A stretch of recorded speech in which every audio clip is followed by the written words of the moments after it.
So most people think AI is taking over their jobs, but you are wrong. AI is actually generating more fields now, and that you can learn and can become an expert in it. You don't require any language for it, you just require English. Wave 1 was all about prompt engineering. If you want to build a real career in AI, not just use it, just build with it. These are the 4 fields you exactly need to know. The number 1 is context engineering. An AI agent only knows what you put in front of it. Context engineering is the discipline of deciding exactly what that is, which files, how much, in what format, what gets cut. Anthropic found that most production agents failures aren't the model failures. They are the context failures. Too much noise, wrong information. The model was capable, but just got a bad briefing. The second field is memory engineering. Most agents forget everything the moment the session ends.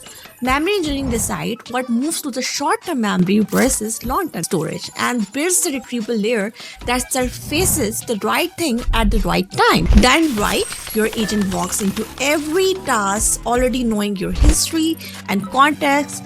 It gets smarter every run instead of starting from zero. The third field is harness engineering, the most important one, the equation. Agents equal model plus harness. The harness is everything except the model. When to call tools, how to recover from errors, how to break out of loops. Building an agent is easy, but making it reliable when things go wrong, that's the actual engineering job. Let's talk about the fourth field, that is valuation engineering. Building the test suites that proves your agent works before it ships. LangChain's 2026 report, quality is the number one barrier to deployment.